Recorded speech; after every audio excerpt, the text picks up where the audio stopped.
Gusto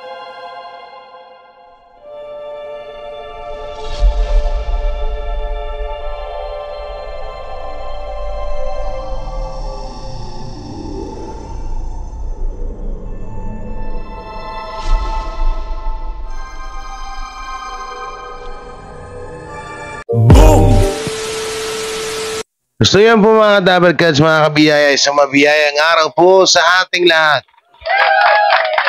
At welcome back to my YouTube channel, J. Guevara TV, isang defender ng T2B kay Joey. At reactor ng mga viral issue ngayon na nagaganap dito sa Pilipinas. So ngayon ito, diba sinabi ko sa inyo, ayoko nga dapat talagang pag-usapan to. So ngayon kasi ang nangyayari kasi, na dadawit na ho ang pangalan ng Tito Vic and Joey sa isyung ito. Siyempre, kaugnay na ho dyan. Siyempre, alam naman ho natin na si Francis Magalona, si Francis M, si Kiko. Si Kiko Magalona ay isa po sa mga OG or isa sa mga Dabarkads. At alam din naman po natin na si Kiko Magalona ay siya po ang nagpauso ng salitang Dabarkads. So ito nga po, no, magbigay tayo ng reaction dito sa mga kumakalat ngayon ng mga video na ito na nga po na si Bossing Vic Soto or si Vic Soto ay nagsalita na mapatungkol dito sa isyung nangyayari or sa isyung gumulantang sa buong Pilipinas. Na paglitaw nga po ng anak ni Francis M, no, na anak niya po sa kanyang girlfriend na si Abigail Rait. Ang masakit lang ho kasi dito mga Dabarkads ay yun nga, nagmumukhang masama ho yung itong bata. Nakakatanggap po siya ng samut-saring pangbabatikos. Lalong-lalo na po sa mga netizen na dapat hindi naman ho dapat ginagawa ho yun sa bata. Dahil wala naman pong kinalaman yan eh. Wala naman pong kinalaman yan sa mga nangyaring issue. So marami nga po tayong papanoorin ngayon at syempre, bago natin ito simulan, huwag niyo pong kalimutan na mag-like, share, comment, and subscribe sa ating YouTube channel at pakipindutan lang din po yung bell button para lagi tayo updated sa ating mga video araw-araw.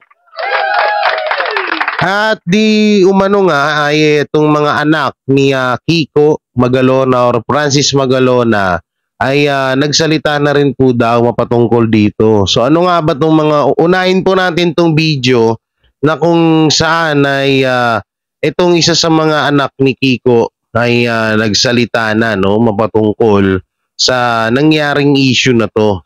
Sa nangyayaring issue na to. At ito nga, unahin po natin itong kay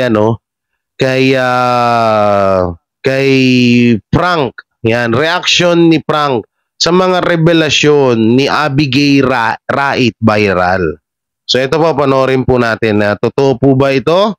No, sana fake news lang ho ito, no, kasi syempre bilang isa sa mga OG Dabarkad si Kiko, ano naman po natin, bali depensahan din ho natin yung anak niya.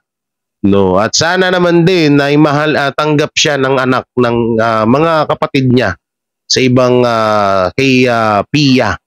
O no, sana matanggap si Francesca. Tama mo ba yung pangalan, Francesca? No? So ito yung video, panoorin natin. Reaksyon ni Frank sa mga revelasyon ni Abigail Rait viral. Kamakailan lang ay ginulat ng dating flight attendant na si Abigail Rait ang marami matapos nang lumantad sa publiko at magpakilalang karelasyon noon ni Francis M. Ngunit bukod nga sa maraming netizen, ikinagulat din ito ng mga anak ni Francis M kay Pia. Batid ng marami na bukod sa tunay na asawa, isa sa labis na apektado sa pagtataksil ng isang magulang ay ang kanyang mga anak. Lalo na kung tinitingala mo ang iyong magulang, tiyak napakasakit na malaman ang pagtataksil nito. Kaya naman, marami ang naawa sa tunay at legal na pamilya, lalo na sa mga anak ng yumaong King of Rap na si Francis M. Dahil sa paglantad ngayon ng ibang pamilya ng kanilang ama, pinagpipiestahan naman ngayon ng maraming netizen ang reaksyon ng isa sa mga anak ni Francis M hinggil sa mga revelasyon ni Abigail. Si Frank Magalona ay isa sa 8 anak ni Francis M kay Pia Arroyo Magalona. Usap-usapan nga ang reaksyon ni Frank kamakailan kaugnay sa paglantad ni Abigail makalipas ang halos 2 dekada.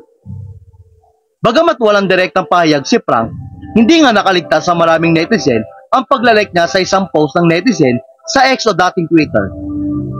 Sa nasabing post, tinawag ng netizen ng homewrecker si Abigail. Saad pa ng netizen, weird umanong panoorin ang paglantad ni Abigail sa affair nila ni Francis M. Lalo pa nang sinabi nitong 15 years siyang nanahimik. Giit nito, dapat lang na manahimik si Abigail dahil isa itong mistress o kabit. Kung matatandaan, lakas loob na sinabi ni Abigail na 15 years siyang nanahimik kaya naman, siguro tama na raw na iyon bilang kabayaran sa lihim na relasyon nila ni Francis M. Ani ng netizen, I found it weird watching the video of Pinoy Pawn Star, where a homewrecker revealed his affair with Francis M, saying, 15 years akong nanahimik. Of course, you will. You are mistress, da. Hindi nga nakaligtas sa mga netizen na isa ang totoong ex-account ni Frank sa mga nag-like sa post ng nasabing netizen. Samantala, marami naman ang sumang-ayon sa post ng netizen. Giit nila, hindi dapat ipagmalaki ang pagiging karelasyon ng isang lalaki may asawa at pamilya na.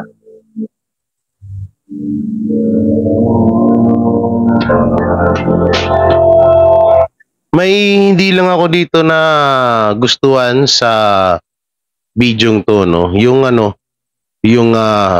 masakit tanggapin. No, masakit tanggapin ng isang anak ng yung magulang ay may anak sa labas. No, ito lang po para sa akin. Siguro para sa akin, sige kamuhian mo yung babae, si Abigail Gait ba? Right.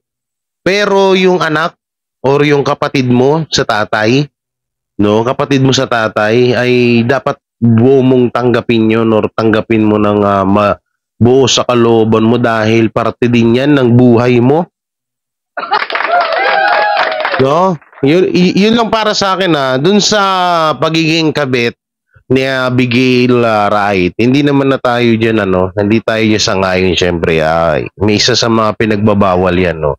Pero yung salitang salitang parang hindi ka tanggap-tanggap. Sana tanggapin nila.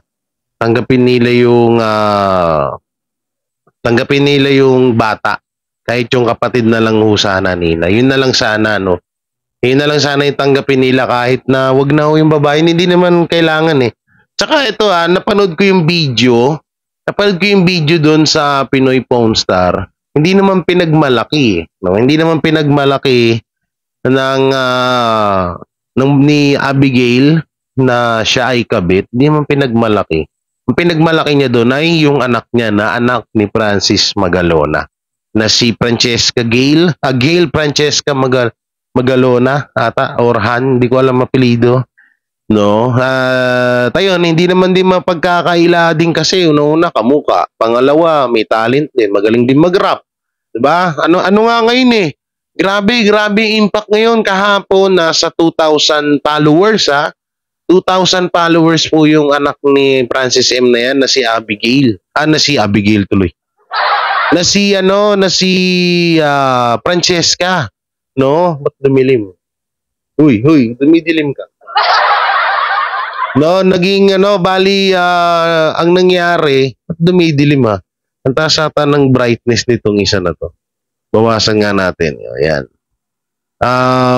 Pero ngayon umabot po ng 159. 159 followers na po yung bata sa kanyang Facebook page, sa kanyang Facebook. Sabi ko, grabe talaga. Sana all. Parang gusto ko na lang, alam nyo, magsanla sa Pinoy Pawn Star ng Siram Brief. Tapos sabihin ko, tatay ko si Vic Soto. O yan, si Joey De Leon. So ito yung video. Ito bali 2 video po na naglabas ng content na ito nga po daw si Bossing Vic Soto ay tawag dito nagsalita na mapatungkol. Ano pa pala, dali dalawa, Bossing Vic Soto and Henyo Master nagsalita na sa isyung ito, no. So ito muna, bago tayo mapunta dun sa dalawang video na yon, ay dito po muna tayo sa kay Maxine Magalona. So tapos na kay Frank, 'di ba?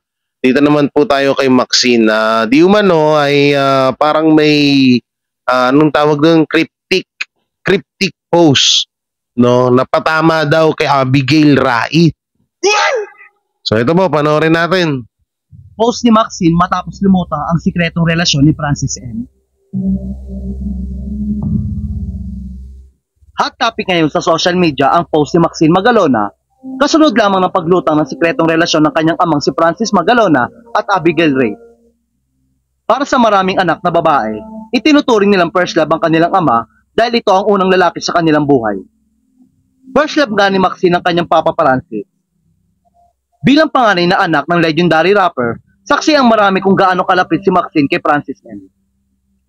Hanggang ngayon ay hindi kumupas ang pagmamahal at paghanga ni Maxine sa kanyang Papa Francis. Matatanda ang ipinagdiwang pa ni Maxine ang kaarawan ni Francis M kamakailan lang, kung saan nagpunta siya sa paborito niyang tambayan at kainan.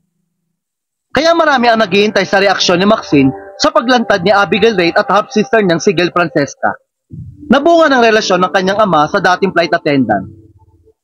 Pero hindi nga inaasahan ng marami ang magiging reaksyon ni Maxine na may ibang pamilya ang kanyang Papa Francis bukod sa kanila. Sa isang cryptic post ay tila ipinahayag nga ni Maxine ang kanyang reaksyon sa paglantad ni Abigail at Francesca. Ayon pa kay Maxine, shoutout umano sa mga taong kayang palitan ng acts of kindness ang nararamdaman nilang matinding galit. Saad pa niya, shoutout to everyone who's learning how to transmute sacred rage into acts of kindness. Marami nga ang humanga kay Maxine dahil sa kanyang kabutihan. Samantala, tinayuan nga ng maraming netizen si Maxine na tanggapin ang kapatid niyang si Gail dahil wala naman daw itong kasalanan. Lalo pa raw at kamukhang-kamukha ni Maxine si Francesca. Parehas din nilang namana ang galing sarap at magkanta ni Francis M. Tanggapin nyo na lang yan, Max, wala naman din yung tatay nyo. Kayo na lang magmahalan magkakapatid.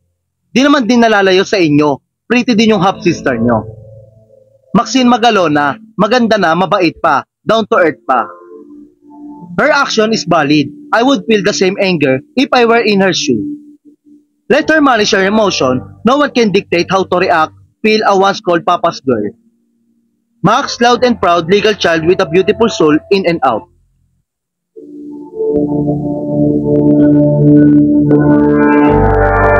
So ito, basahin natin tong ng netizen. Kung mahirap para sa iyo at hindi rin madali pero sana darating ang tamang panahon, tanggapin na lang nangyari na yan. Kagustuhan din ng tatay nyo.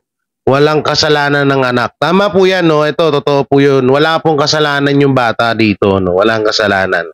Kung may masisisi man tayo dito, kasalanan ni Francis M. at rest in peace sa'yo, idol, at ni Abigail. Kasalanan nila yun. Pero yung bata, ilabas po natin yun, no?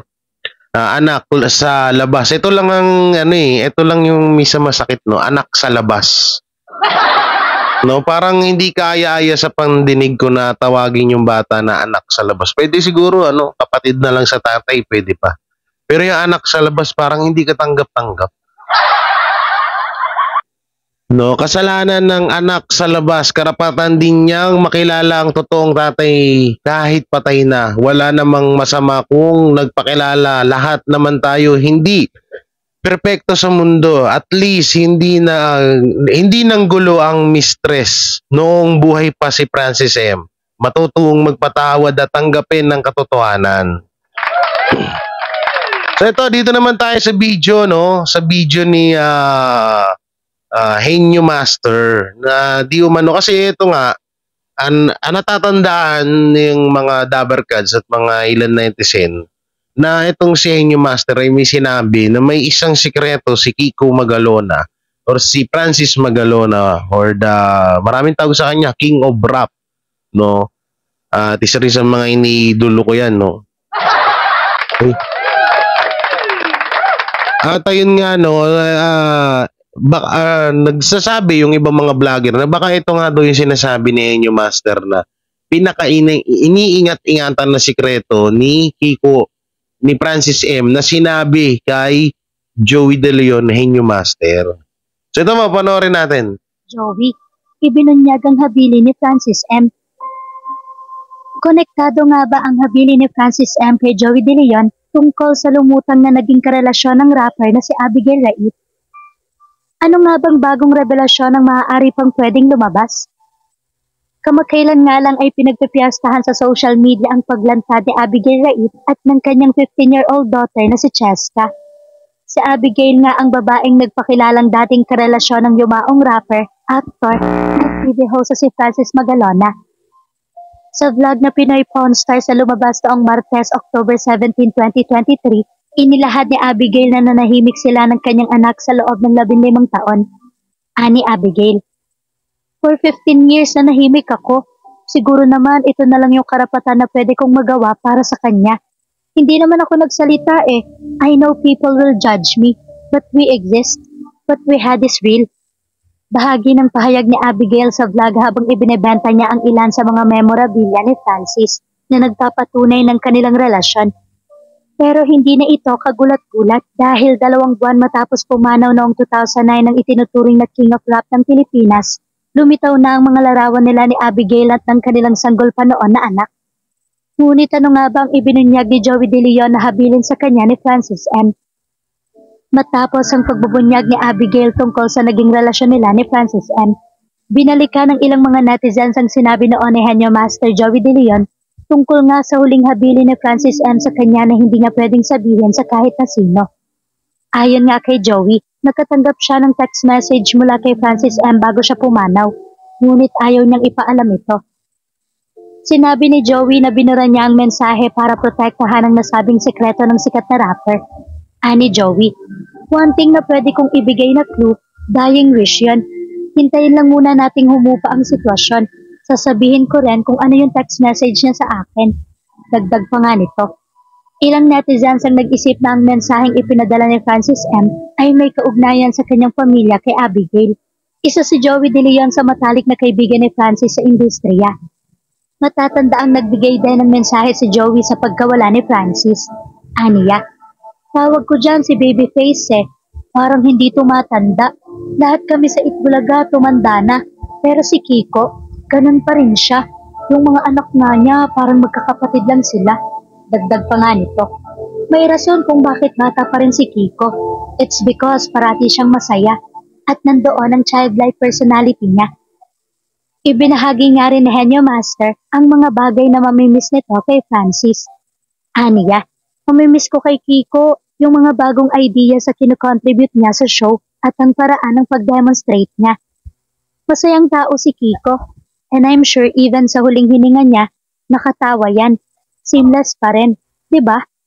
Hanggang sa ngayon nga ay wala pa rin inilalabas sa pahayag si Joey De Leon tungkol nga sa huling habilin sa kanya ng yumaong rapper na si Francis Magalona. Grabe, no? Isang palakpakan kay Henyo Master. Isa talagang maituturing nyo na, ano, na tunay na kaibigan si Henyo Master. O baka may mambash, tunay na kaibigan ba na inilihim yung kabit? Hindi ganoon, hindi pa nga natin alam kung ano ba talaga yung sikreto na yun. Ano ba talaga yung itinext ni Kiko Magalona kay Henyo Master bago siya pumanaw. No? Pero yun nga, nakakabilib lang talaga kasi alam mo yun na pinanghawakan talaga ni Henyo Master yun hanggang sa ngayon, na ilang taon na nakalipas, 15 years nang nawala or wala na sa mundo si Francis Magalona. Pero alam naman din natin na kahit na gano'n na nangyari ay siya pa rin na tinuturing ng lahat, lalo na sa hip-hop industry dito sa Pilipinas, na si Kiko Magalona ang hari ng rap. Kasi siya talaga yung pinaka nakilala ho talaga dito, no. Yun naman, no, yung kay Joey De Leon hanggang ngayon wala pa rin naman na si Henyo Master. No, pero parang lang, nakakamangha lang na ang sarap talagang kaibigan nito ni Henyo Master. Bukod sa totoo, prangka, mabait, ay mapagtataguan mo talaga siya ng sikreto habang buhay. O siguro, ito rin maraming mga haka-haka, mga kadabar cards, na alam na rin daw to. Meron pa nga dyan si Wally, si Ruby. Kasi may mga kumakalat po ng mga picture nila, nakasama nila ito, si Ma'am Abigail Wright. Doon naman, alam nyo, syempre, sabi nga ni Mama ni Mama Abigail na isa nga daw siya sa mga fans ng Tito Vic and Joey at ng Itbulaga. So nanonood daw siya doon. Syempre kahit naman din tayo magpapapicture sa mga artista, sa mga host. So normal na po wala namang kaso doon, no. Pero sana wag niyo naman sana idawit na yung ibang mga dabber cards, lalo na si Ruby Rodriguez na nananahimik na ho, no. Tsaka alangan naman na sila mismo magsabi nun, di ba? Siyempre, isipin din nila doon na, mas okay na si Kiko ang magsalita sa mapatungkol sa isyong yun, di ba? Hindi na kailangan yung mga kaibigan, yung mga, sila Joey, sila Ruby, si Wally, si Bossing Big Soto, no, si Big Soto ang magsalita na mapatungkol sa issue na yan. Siyempre, mas lalong hindi ka tanggap-tanggap sa pamilya ni Francis M. yun.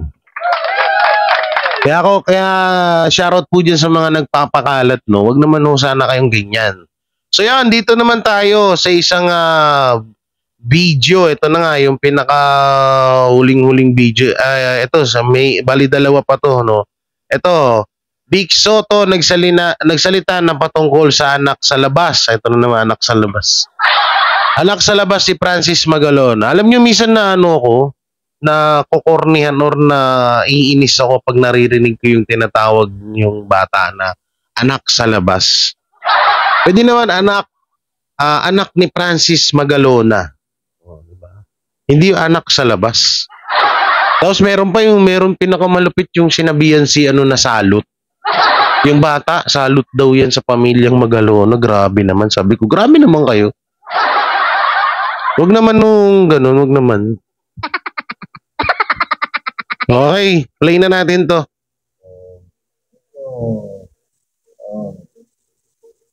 Mula sa lugar ng pagkakanya Dinig nyo ba? Dinig nyo?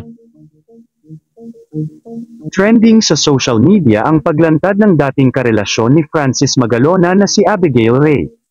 Ito ay matapos ang mga naganap na revelasyon nito patungkol sa untold story nila ni Francis M. Nagbunga ng magandang babaeng supling ang pagmamahalan nila bago mamatay ang actor-rapper. Malinaw pa sa sikat ng araw na totoong anak ito ni Francis M dahil sa mga pagkakahawig nito sa ama at sa hubog ng mukha ng dalaga na si Gail Francesca. Mismong si Francis Magalona pa pala ang nagpangalan sa anak na kinuha sa mga pangalan nilang dalawa ng dating karelasyon na si Abigail Ray. Sa mga hindi po nakakaalam si Abigail, ang dating karelasyon ni Francis M ay tagong relasyon nito na si Francis at Abigail lang nakakaalam at iilang kaibigan ng rapper. Ayon sa reliable source, isa sa nakakaalam na balitang ito ay si Vic Soto. Bago raw pumanaw ang rapper, sinabi nito na meron siyang babaeng naanakan at balang araw ay magpapakilala ito sa madla upang isiwalat ang katotohanan. Noong 2007 madalas na naming nakikita si Francis Magalona sa airport sakay ang private van na pagmamaya-ari ni Vic Soto. Pag sila may event sa probinsya madalas na nagpapaiwan si Francis M at ang kaibigan niya na si Vic ay umuwi na agad pagkagaling sa airport. Issue na naman to. Sabi sa mga nakakita kay Francis M may kinikita ito sa airport na isang babae. Ang babae na tinutukoy sa comment ay si Abigail Ray na naging karelasyon ni Francis Magalona. So may alam pala si Vic Soto sa babaeng kinikita ni Francis Magalona ngunit hindi ito nagsalita dahil pumanaw na ang kanyang matalik na kaibigan bago nito sabihin ang pagkakakilanlan ng babae. Sa ngayon viral sa social media ang paglantad ni Abigail sa media kung saan siya ang dating karelasyon ni Francis M na kasalukuyan na merong isang babaeng anak bago ito pumanaw ng biglaan. Malinaw pa sa sikat ng araw na totoong anak ito ni Francis Magalona dahil kamukha niya ang yumaong tatay. Yun lamang po, ano ang masasabi mo sa balitang ito? Comment mo sa... Wala. Grabe naman. Pati ba naman? Totoo ba yun? Na gamit-gamit ni Kiko nung 2007 na nangyari daw tong issue na to? Na gamit-gamit ni Kiko Magalona yung sasakyan ni Bossing Big Soto at pupunta sa sa airport para sunduin to si Abigail. Totoo kaya yun? Comment nyo nga dyan. Hindi ko kasi naabutan na yung mga Oo, bata pa ata ako ng mga panahon na yun. Oo, siguro mga teenager. Wow, teenager. So yun naman no, alam niyo nga, paulit-ulit ko nga sabihin sa inyo na kahit naman din siguro ako sa kalagayan nila Bossing Vic Soto, sasabihin ko ba? Malamang hindi, mananahimik lang ako. Kasi kapag sinabi mo yun, sasabihin ng mga tao, panira ka ng pamilya. Oo, totoo yan. Sasabihin nila, ay panira ng pamilya to. Sinabi yung sikreto. Tsaka paano ka pa masasabi na kaibigan ka ng isang tao kung sinabi mo yung sikreto, di ba? Oh, kaya dapat talaga itong mga, alam niyo yung mga nagpapalala ng isyung to, no? Alam niyo mas maganda, gawin niyo, i-promote niyo yung anak ni Francis matutuwa pa sa inyo si Kiko. Hindi ang ginagawa niyo kasi dagdag bawas issue, no? Sana na lang masuportahan niyo na lang yung bata. No, dahil yung bata, alam nyo, sa tutusin lang, may talent at para naman kahit papaano matulungan niya rin yung sarili niya.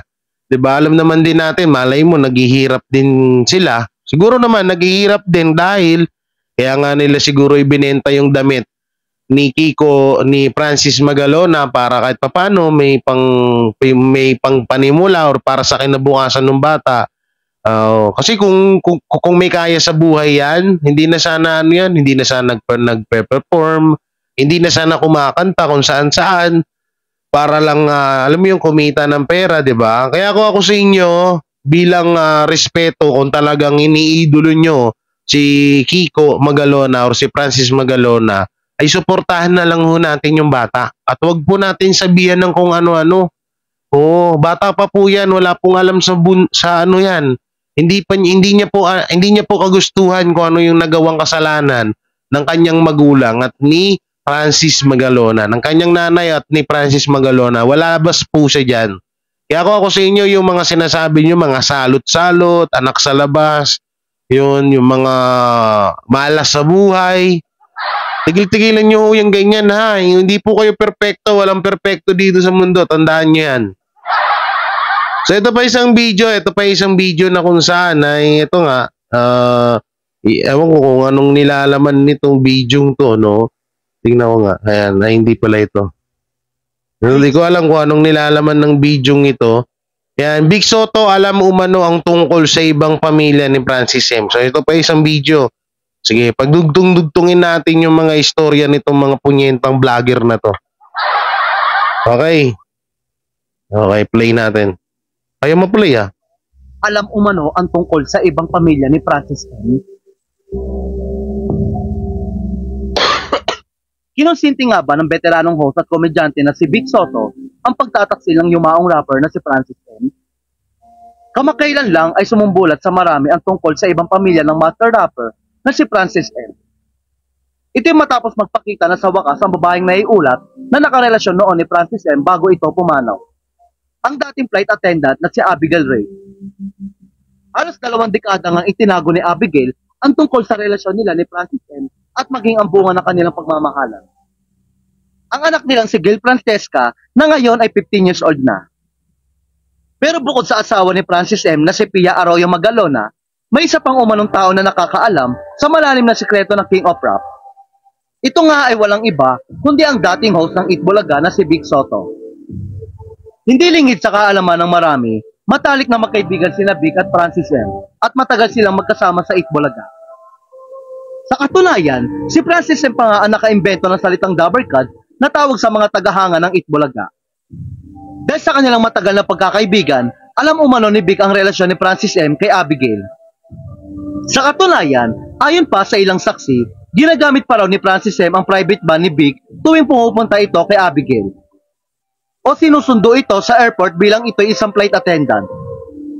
Noong 2007, madalas namin makita si Francis Magalona sa airport sa kayang private van ni pagmamayari ni Vic Soto. Pagka mayroon silang event sa probinsya, madalas si Francis M ay nagpapaiwan at ang kaibigan niya na si Vic ay umuuwi na agad pagkagaling sa airport. Sabi ng mga nakakita kay Francis M, may kinikita ito sa airport na isang babae. Tumutugma naman ang sinabi ng witness sa pahayag ni Abigail na tuwing pagkatapos ng show ni Francis M. ay umuwi ito sa kanya sa Cavite. Samantala, hindi na rin nakapagtataka na alam nga ni Vic ang tungkol sa relasyon ni Francis M. at Abigail. Ngunit hanggang ngayon ay itinatago pa rin ni Vic ang lahat ng kanyang mga nalalaman at mukhang balak niya itong dalhin sa hukay. Bilang respeto na rin sa yumaong matalik na kaibigan. Gayunpaman, marami ang dismayado dahil mismo lang kinukonsinti umano ni Vic ang pagtataksil ni Francis M. na malaking kataksilan sa tunay na asawa at mga anak nito.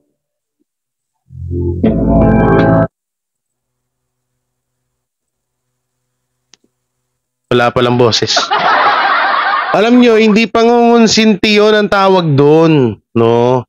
Una, kapag sinabi ni Bossing Vic Soto na, uy, Pia, yung asawa mo may kabit. Oh. Anong mararamdaman ni Pia nun? Diba? At anong mararamdaman ni Francis Magalona nun? Mag-isip-isip nga kayo.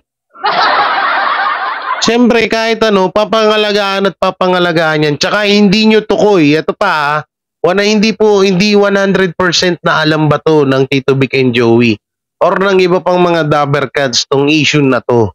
No? Kaya huwag yung mga basher ho dyan, huwag nyo masyadong usgahan agad ang Tito Vic and Joey porket magkaibigan na matagal, alam na yung tawag dito yung issue na yan, alam na yung nangyari na yan. Hindi yung ganun. No, kaya wag tayong gawa-gawa din ng issue para lang may maibato kayo sa legit dabber cats, no? Uli-ulitin ko, hindi kayo mga perpekto, kayo din sa inyo nangyayari din tong mga ganitong issue or nangyayari din tong mga ganitong sitwasyon, no? Kaya ano bang dapat gawin? Talagang mananahimik ka na lang dapat. Kahit sa akin mangyari to, mananahimik ako. Kasi mas okay pa na mismong si Pia, ano ba yung apelyido nun? Sige, sabihin natin Pia Magalona. No, mas okay pa si Pia ang mas makaalam una. No, siguro naman din alam naman ito ni Pia eh. Para lang sa sarili kong opinion, siguro matagal na rin nila tong alam. At ayun, bilang respeto na nga lang din sa yumaong master rapper Francis Magalona, ay nanahimik na lang sila. Yun nga lang, syempre, social media na tayo ngayon, konting kibot mo, social media, konting kibot, may camera, di ba? So, hindi na rin naiwasan at hindi rin natin alam kung ano yung pangangailangan ng mag-ina na si Abigail Rait at si Gail Francesca, di ba? Hindi natin alam kung ano ba talaga yung pinaka big reason na bakit nila ibinenta yung damit. Pero worth it naman. Pero para sa akin, tubong lugaw si Bustoyo dun. Kasi talagang napag-usapan talaga ng gusto to eh. So, pag tumagal yung damit na yan, at may bumili niyan, sabi ko sa inyo, million ng halaga niyan. Kaya, totoo yung sinabi ko na tubong lugaw si Bustoyo. Oh, tubong lugaw talaga. Kasi kung ako kay Mama Abigail, kung binenta niya ng 1M yun, kayang bilhin ni Bustoyo yun eh. Oo, kasi abang tumatagal, pamahal ng pamahal yan. Diba, hinahanap niya pa yung kulay dilaw na t-shirt ni Kiko. Oo, nasa akin, Bustoyo. Oo, nasa akin, pero wala akong planong ibenta sa'yo, no? So yun, mga kadabber cats, diba? Ano pong may bibigay nyo na komento dito sa mga issue na nangyayari na to? Dapat bang sabihin nila Tito Vic and Joey, nila Bossing Vic Soto, ni Inyo Master yung kanilang nalalaman or sikreto nila Kiko Magalona? So para sa akin, hindi na dapat sila magsalita. Tahimik na itong issue na to. Lilipas at lilipas din po ito basta wala nang magsasalita. Pero kapag sa oras na yung mga anak ni Kiko or si Pia ay magsalita mapatungkol dito sa nangyaring issue na to, mas lalong hahaba po ito. At syempre yung mga vlogger dyan na mga lolo-loko ay dudugtungan at magiging dagdag bawas. No, mga madadagdagan, mababawasan na yung kwento. Kaya ako sa inyo, sa mga lahat ng anak o kapamilya ni Kiko at sa mga kaibigan, mas okay na wala nang magsasalita or walang magsasalita mapatungkol sa issue na to para matapos na ito. At ang pinakamagandang gawin ho dito ay tulungan, no? Tulungan yung anak ni Kiko Magalona bilang respeto na lang sa kanya. Tulungan yung anak. O mas maganda nga para sa akin maipasok siya sa EAT para mas maalalayan ng Tito Vic and Joey. No, mas okay para sa akin, pabor ako doon na maipasok siya bilang hosting. Siguro sa una mangangapa pero lahat naman ng tao, lahat naman tayo, wala naman tayong pinasok na trabaho na napakagaling na agad natin, 'di ba? Ayun, para sa para lang din sa kinabukasan ng bata. Dahil yung gagawin yung kabutihan sa bata ay parang ginawa niyo na rin yan kay Master Rapper, kay Francis Magalona. So yung mga Dabarkads, hanggang dito lang yung video natin. Maraming salamat sa panonood at please share to my, please, paki-share naman po. Nag-English pa kasi ako eh. Nabulol tuloy. Paki-share naman po ng ating video itong video na napag-usapan natin para mapanood po ng iba natin mga Kadabarkads. And please stop bashing to Jail Francesca, ang anak ni Francis Magalona. Stop nyo po, wag nyo na po i-bash yung bata, nakakawa po. Labas po siya dito sa issue na to at hindi niya po kagustuhan itong mga nangyaring ito. No, wala po siyang kinalaman sa mga nangyayari ngayon. Huwag niyo siyang sisihin, huwag niyo siyang lait-laitin, huwag niyo siyang idamay or wag po kayong magalit sa kanya. So yun, maraming salamat. Ingat po kayo palagi and peace and God bless. Bye-bye. Sila ang TBJ Defenders. Pagtatanggol ang katotohanan sa mga bashers. Tunay ang kanilang dala, katotohanan talaga. Ano mang sabihin nyo ay di yan sa kanila uubra. Mga salita nyo na di katotohanan. Sila ang patunay na merong katotohanan. Wala silang kinatatakutan, basta nasa tama kanilang paglalaban. Ang TBJ ay kanilang susuportahan. Sila ang defenders na laging nasa likuran. JD Barra, Jake Magnus, Chris Ulo, Tita Messi, sila ang nandyan.